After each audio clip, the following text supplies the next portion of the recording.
c'est La fille, trompée, un thriller à suspense dès la dark FBI, livre 15, écrit par Blake Pierce, lu par Audrey. Prologue. Jessica Owen quittait la soirée sans grand enthousiasme. Elle n'avait croisé personne d'intéressant et n'avait même pas bu suffisamment pour justifier sa présence. Bref, un dimanche soir de perdu, et la voilà à présent qui traversait les rues encore endormie pour regagner son appartement. La réception qui se déroulait en ces mois d'été caniculaires proposait un thème hors du commun, un bal masqué. Jessica remettait en question l'idée d'une telle extravagance par une chaleur pareille, où les costumes sophistiqués tranchaient avec l'atmosphère décontractée typique de la saison. Toutefois, elle choisit de ne pas s'appesantir sur cette bizarrerie et préféra se réjouir des semaines de congés universitaires qui s'annonçaient.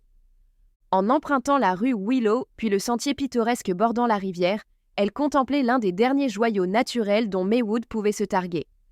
Résidente de cette charmante bourgade depuis 3 ans, elle apprenait encore que plus qu'un simple Hollywood pour les déçus et les rêveurs rejetés par les grandes productions, Maywood respirait la persévérance et l'esprit combatif.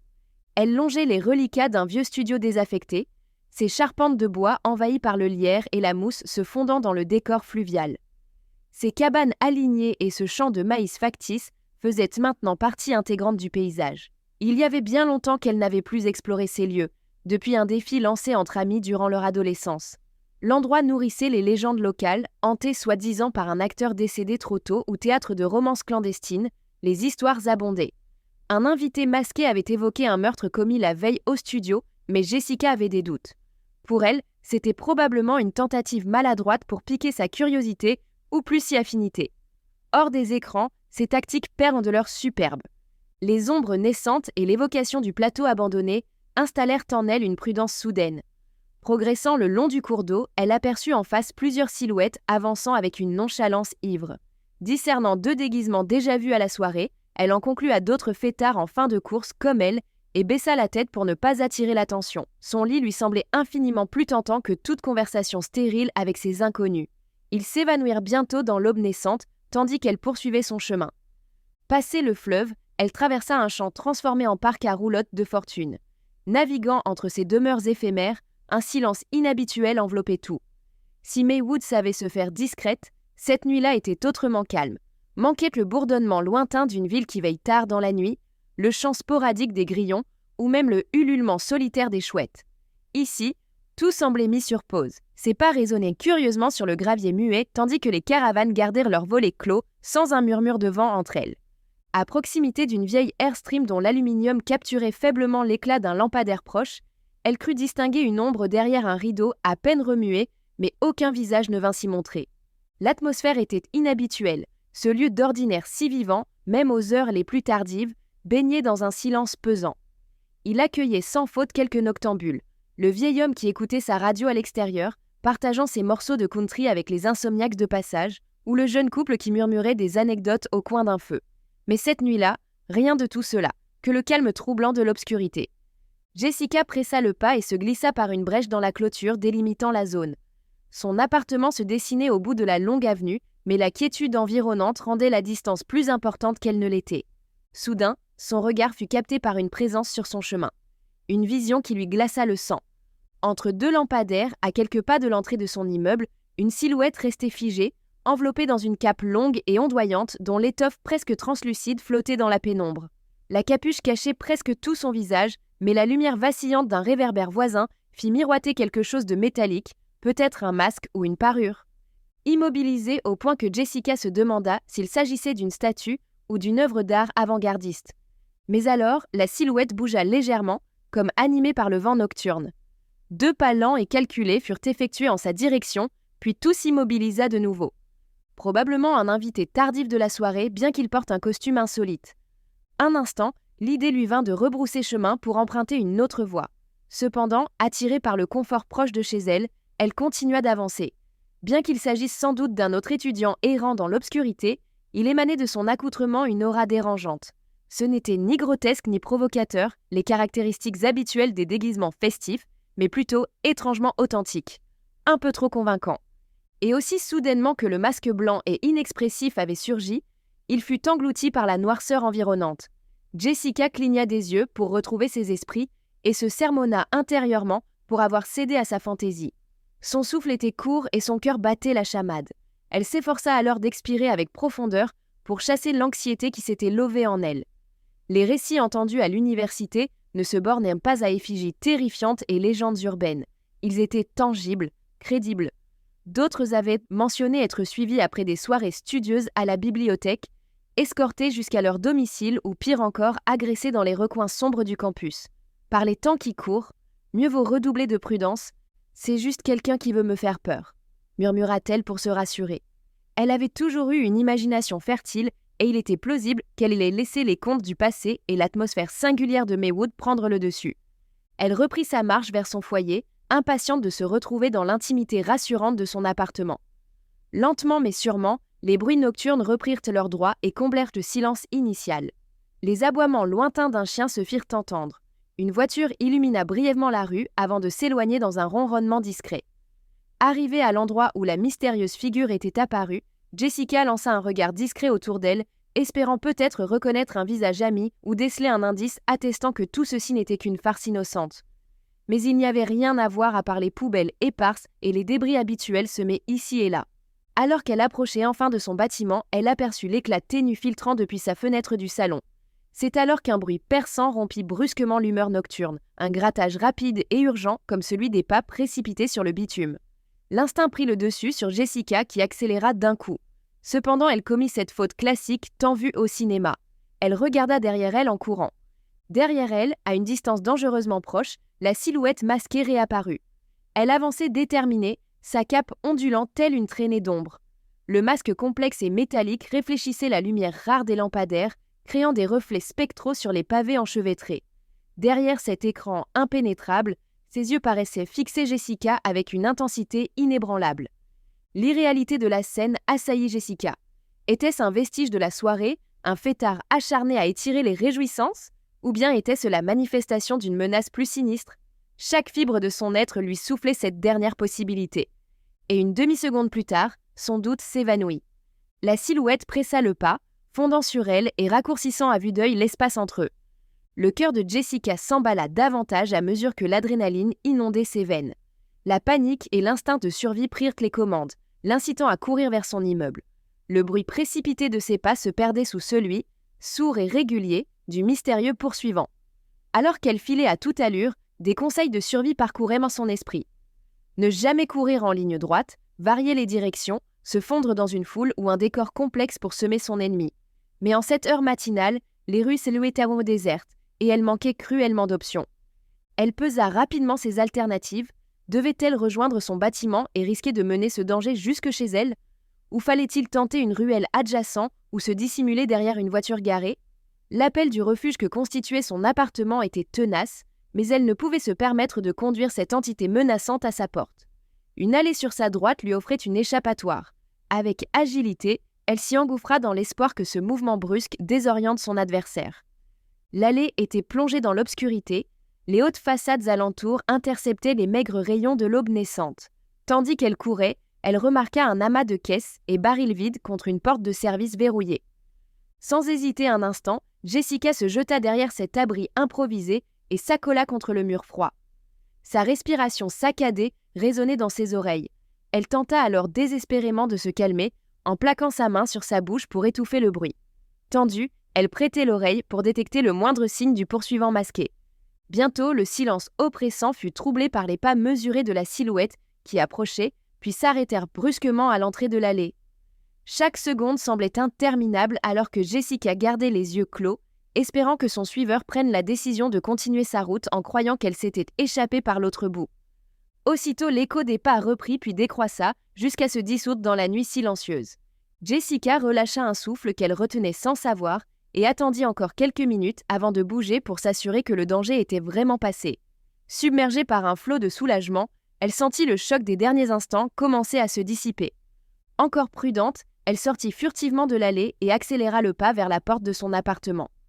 Arrivée devant le refuge salvateur que représentait sa porte d'entrée, les événements récents lui semblaient en flou. Frénétique, elle fouilla ses poches en quête des clés salvatrices. Les mains tremblantes d'émotion, elle enfila la clé dans sa serrure qui refusa obstinément de céder. Un combat interminable contre la serrure en suivi avant qu'un déclic libérateur ne retentisse. Submergée par un soulagement envahissant qui déclencha chez Jessica un rire nerveux. Peut-être n'était-ce après tout qu'un farceur rescapé des festivités nocturnes tentant de lui jouer un mauvais tour. Possiblement celui qui avait tenté sans succès d'accaparer son attention plus tôt avec ses scénarios invraisemblables. Mais alors que Jessica manœuvrait avec force pour débloquer sa porte capricieuse, une sensation oppressante lui fit prendre conscience de la présence d'un autre être juste derrière elle. Les poils de sa nuque se dressèrent et elle sentit un frisson glacial lui longer l'échine. Jamais auparavant elle n'avait été aussi consciente de la fragilité de l'instant, du fil ténu qui sépare la sécurité du danger. Elle aurait dû se retourner, affronter celui qui se tenait derrière elle. Mais la peur l'enracina sur place, immobile dans l'encadrement de la porte, ses clés enfoncées dans sa paume à force de les serrer. Avant que Jessica ne puisse esquisser un mouvement, haletante, la silhouette masquée passa à l'attaque. Chapitre 1. La carrière d'Ella Dark l'avait emmenée aux quatre coins des États-Unis, des commissariats aux prisons en passant par les couloirs de la mort. Cependant, elle n'avait jamais mis les pieds dans une salle d'audience. Aujourd'hui, cette lacune allait être comblée, bien que cela lui coûte émotionnellement. Aux côtés de sa partenaire Mia Ripley, elle assistait à la comparution de l'homme qui hantait ses nuits depuis qu'elle était adulte. 3 jours plus tété, la longue quête d'Ella avait pris fin. Depuis 26 ans, l'identité de celui qui avait assassiné son père alors qu'elle n'était qu'une enfant lui échappait. Les archives officielles évoquaient une mort naturelle, mais elle en était convaincue du contraire et avait donc mené sa propre enquête, en marge des procédures du FBI. Et elle avait réussi. Elle se trouvait à présent dans la salle d'audience, fixant un homme robuste vêtu d'une combinaison orange estampillée Prison du comté de Virginie. Cet homme était Logan Nash, un tueur à gages pour le compte de l'organisation clandestine, connue sous le nom de Diamant Rouge. Selon la rumeur, il était intouchable mais Ella ne jurait que par les preuves tangibles. Logan Nash, ou plutôt Raymond Pindell, son vrai nom, n'était que chair et sang après tout. Il avait brouillé ses pistes pendant 40 ans, mais sa sinistre carrière s'était achevée nette sous le coup d'Ella. Dans l'entrepôt de Logan, à Washington D.C., elle lui avait braqué une arme sur le front et s'était presque résolue à envoyer cet homme là où il méritait de reposer. Mais dans un éclair de lucidité, elle avait décidé de laisser la justice prononcer son verdict. Alors que les débats avançaient, elle commençait à se demander si elle n'avait pas fait erreur tant la justice semblait impuissante. « Monsieur Pindell, vous êtes accusé de suspicion de meurtre, conspiration pour meurtre, agression grave et falsification de documents officiels. Si vous êtes reconnu coupable, vous encourez jusqu'à 35 ans d'emprisonnement. Quelle est votre plaidoirie ?» Logan, ou Monsieur Pindell comme le qualifiait le tribunal, parcourut du regard l'assistance avec une tranquillité perturbante. Son regard glacé croisa brièvement celui d'Ella et un sourire narquois étira ses lèvres. Elle dut contenir son envie irrépressible de se lever et de le confronter. « Non coupable, votre honneur », déclara-t-il d'une voix rauque qui emplit la salle. Un murmure se propagea parmi l'auditoire. Le cœur d'Ella se serra. L'aplomb de cet homme à nier toutes les accusations après ce qu'il avait fait était insoutenable. Ella observa alors que Lionel Marks, l'avocat élégamment vêtu de Logan, se levait. « Votre honneur, nous demandons que la caution soit fixée pour mon client. C'est un homme d'affaires respecté avec des liens profonds dans cette communauté. Il n'y a aucun risque qu'il prenne la fuite et il est pleinement résolu à blanchir son nom face à ces allégations sans fondement. » Le procureur riposta. « Les charges portées contre M. Pindell sont très sérieuses. Nous présenterons au procès des preuves mettant en lumière un individu dangereux lié à une organisation criminelle souterraine. Accorder une caution serait mettre en péril aussi bien la sécurité des témoins que celle du public. » Ella retenait son souffle alors que le juge réfléchissait intensément. Un nouvel intervenant prit la parole. « Votre honneur, permettez-moi d'intervenir. Nous avons des témoignages crédibles, des personnes qui ont été témoins des activités des Diamants Rouges ou qui ont frôlé la mort de peu. Ce n'est pas simplement l'affaire Pindell. Il y a aussi toute une organisation dangereuse œuvrant impunément depuis bien trop longtemps. » Ripley serra doucement le poignet d'Ella. Toutes deux sentaient clairement la tension monter. Marks insista. « Votre honneur, nous nous égarons du sujet central ici. Faut-il libérer M. Pindell sous caution ? Rappelons-nous qu'il bénéficie de la présomption d'innocence et a droit à ses libertés fondamentales. Refuser sa libération sur base de simples conjectures serait anticonstitutionnel. Mon client n'est rien d'autre qu'un entrepreneur chevronné. Il dirige DC Freezer Hire depuis 38 ans. » Marks agita devant le juge un dossier. « Voici des registres fiscaux et commerciaux impeccables ainsi que des fiches employées. S'il dirigeait véritablement une entreprise criminelle, ses documents ne seraient certainement pas aussi transparents. Ella ressentit une rage froide monter en elle. Tout ceci n'était qu'une farce organisée habilement, et elle voyait comment cela pouvait influencer un tribunal. Elle ne pouvait produire 90% des preuves qu'elle possédait, car elles avaient été obtenues illégalement. Tout ce qu'elle avait était un enregistrement audio, où Logan avouait avoir ôté la vie à 300 personnes. Mais cet aveu isolé était insuffisant pour obtenir une condamnation ferme, trop ambiguë et contestable. Ripley murmura quelque chose à l'oreille d'Ella. « Il joue sa carte, mais nous avons également les nôtres. Si on lui accorde cette caution, je ne sais pas comment je vais réagir, » confia Ella.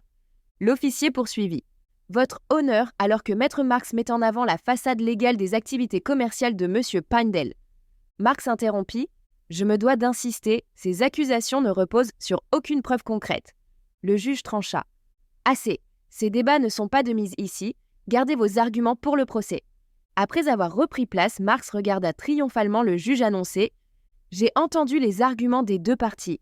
Malgré la gravité des charges contre M. Pindell compte tenu ses liens sociaux, ainsi que son engagement à contester ces accusations, devant cette cour, je vais fixer sa caution qui sera établie à $1 million compte tenu gravité fait reprocher. » 1 million semblait dérisoire pour quelqu'un comme Logan avec ses vastes connexions criminelles, et là assista horrifié, tandis que Marks murmura quelques mots, faisant apparaître sur visage un sourire suffisant. Ella se tourna vers Ripley. « Il va être relâché, Mia. Il va filer et on sait toutes les deux qu'il ne restera pas pour son procès. Il va nous échapper et on ne le retrouvera jamais. » Ripley serra le poignet d'Ella, son masque d'impassibilité fissuré par l'inquiétude. « On ne va pas laisser ça arriver. On a trop investi là-dedans. On va surveiller tous ses faits et gestes. À la moindre tentative de sa part, on sera sur lui. Avant de lever l'audience, je tiens à préciser que la caution pour M. Pindell a été payée. » Le cœur d'Ella manqua un battement. Un murmure parcourut la salle.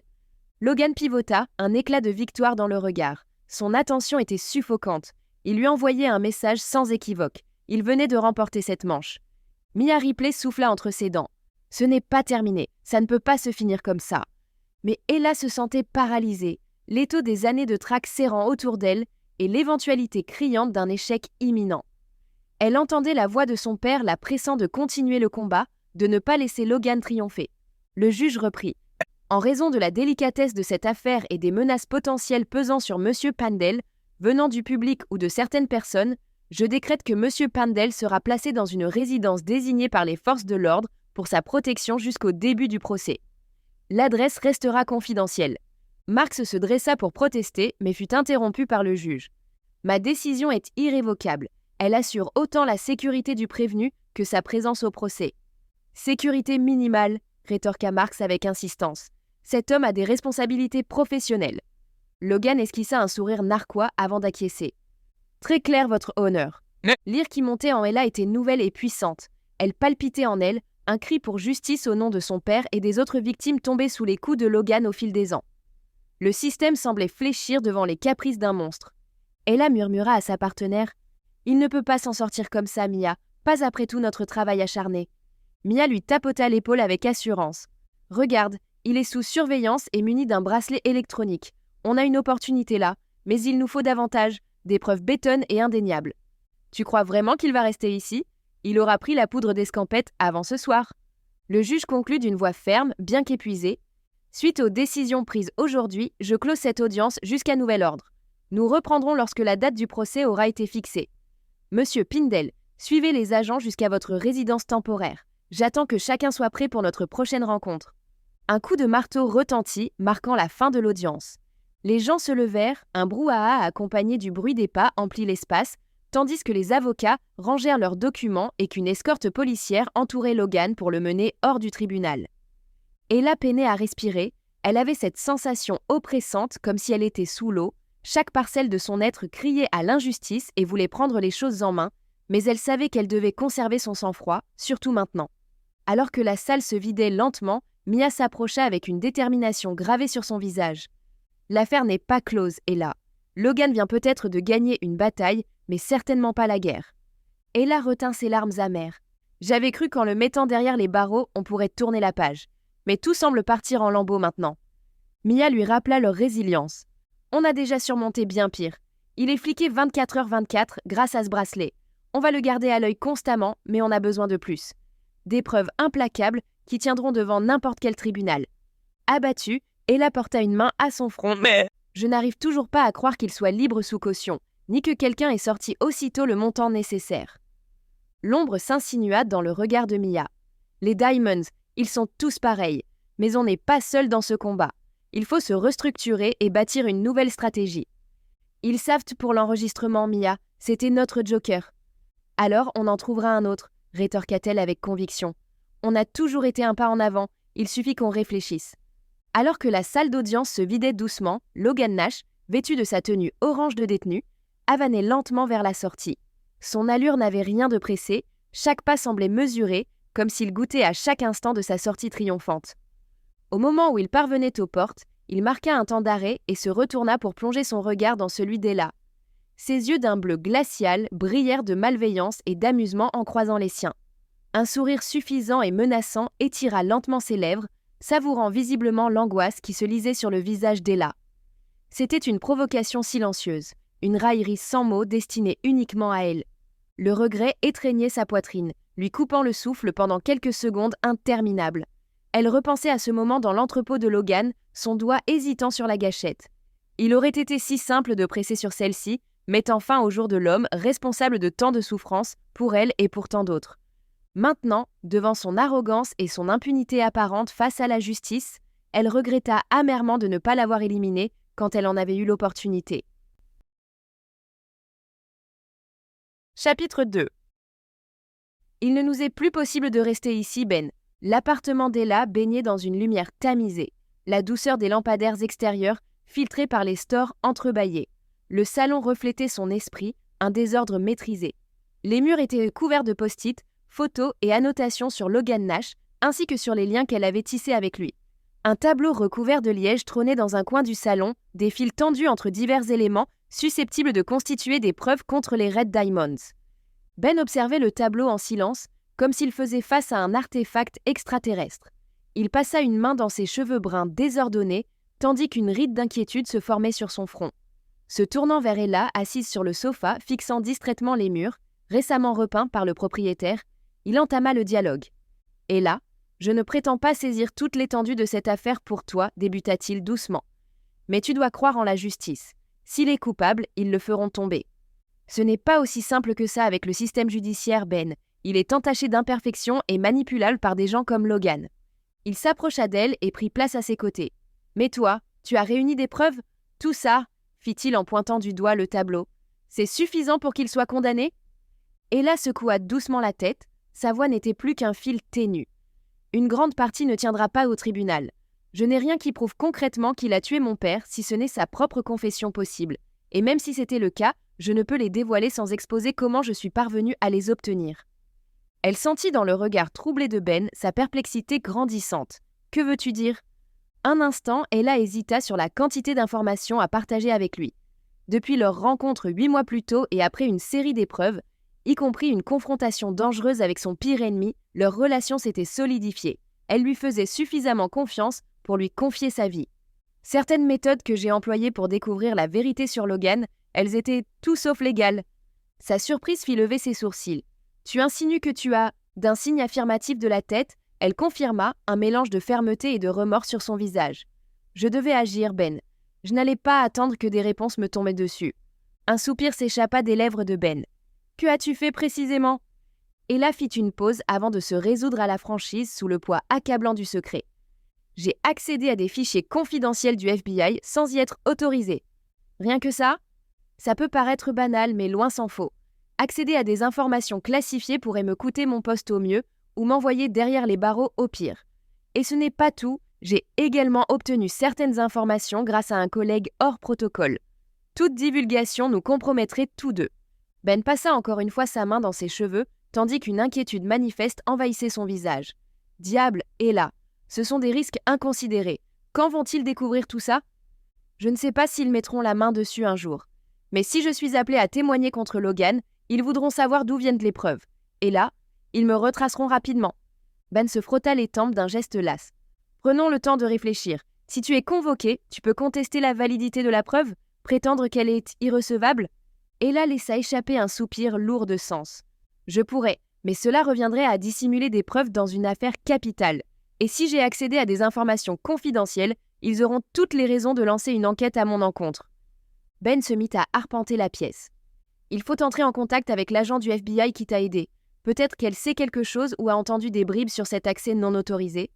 Ella hocha tristement la tête. Cela ne ferait que l'exposer davantage. Elle a déjà pris suffisamment de risques pour moi. La journée avait été chargée de révélations qui pesaient lourdement sur le cœur d'Ella. Dans le silence, seul le murmure du réfrigérateur persistait, contrastant avec le tumulte de sentiments qui la tourmentait.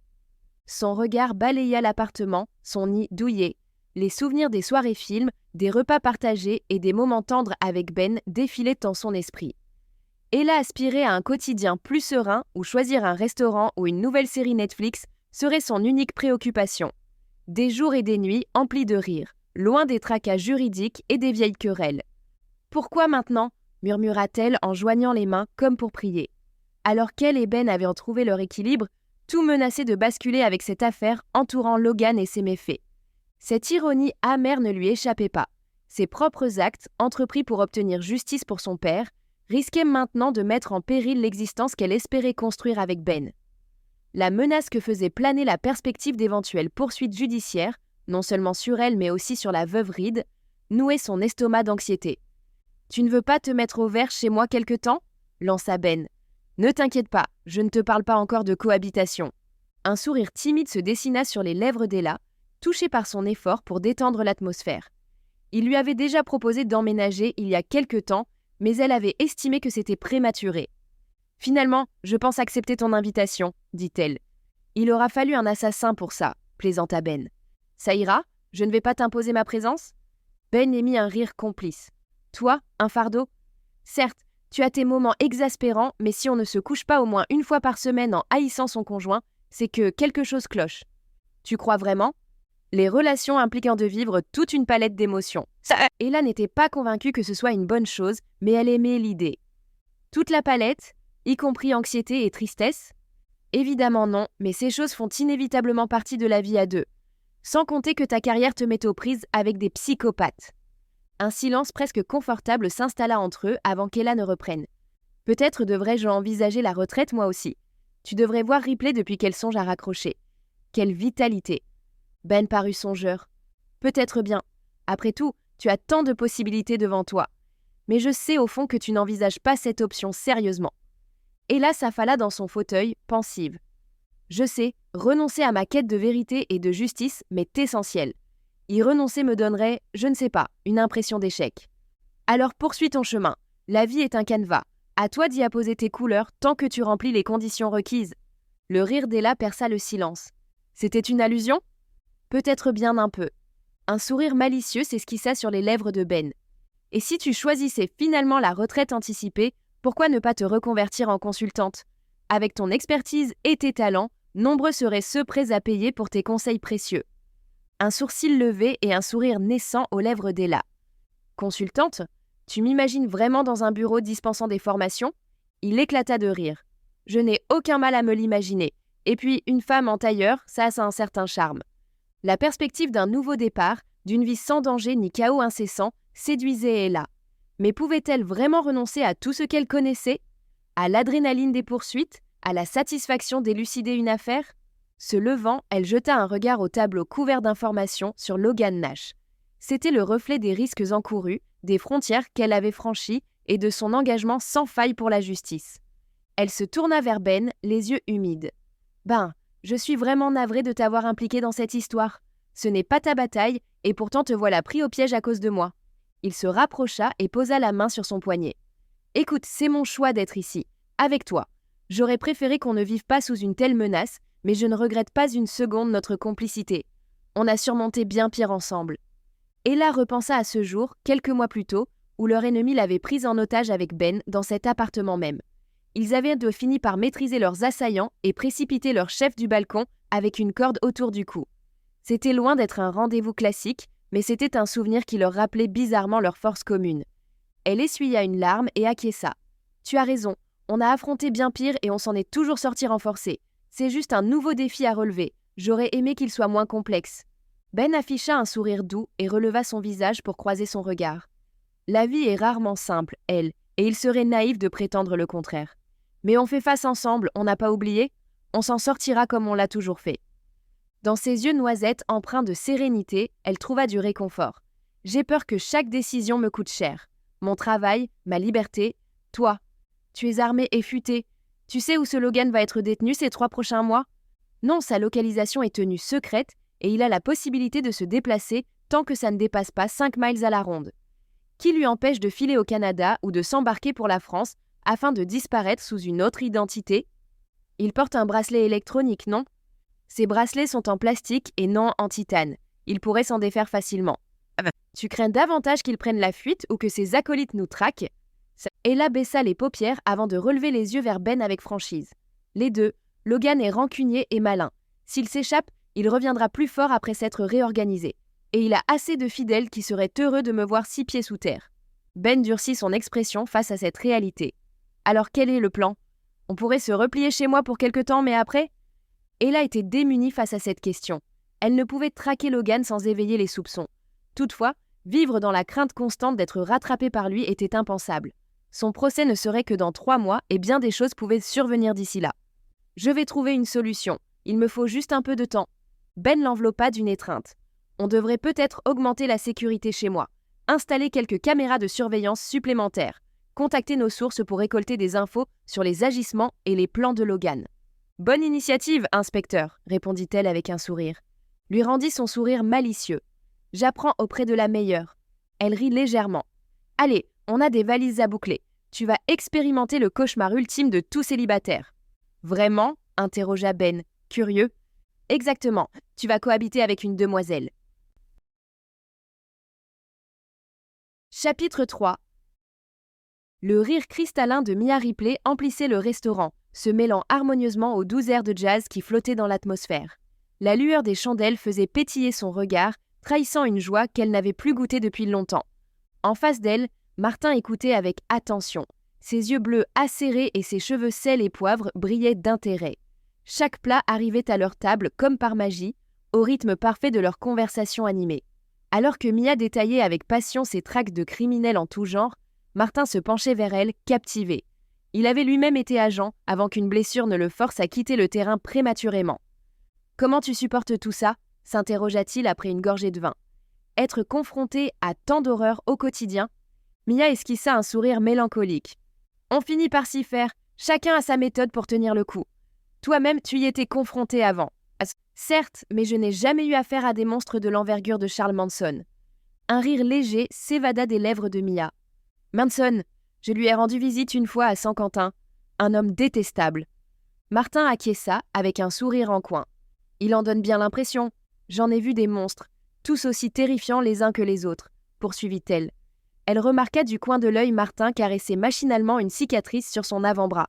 « Chaque marque a son histoire, » souffla-t-elle en posant délicatement sa main sur la sienne. Martin baissa les yeux vers leur contact fugace, visiblement plongé dans des souvenirs douloureux. C'était pendant une descente chez des trafiquants. Ça a mal tourné et l'un d'eux m'a attaqué avec un couteau. J'ai pu le maîtriser, mais pas avant qu'il ne laisse sa signature ici. Les doigts de Mia effleurèrent la cicatrice avec douceur. Nous avons tous nos blessures dans ce métier. Certaines sont juste plus visibles que d'autres. Un signe de tête de Martin confirma ces mots alors qu'il reprenait une gorgée de vin. J'ai toujours cherché la justice, Mia. Pensais que si on donnait tout ce qu'on avait, la balance pencherait du bon côté. Mia poussa un soupir profond. Le système est loin d'être parfait. J'en ai vu des failles, comme avec Logan Nash. Elle marqua une pause, l'amertume tintant sa voix. L'épreuve était accablante, mais son réseau et sa fortune. Logan Nash, s'enquit Martin avec une grimace inquiète. Mia se rendit compte qu'elle divaguait à haute voix.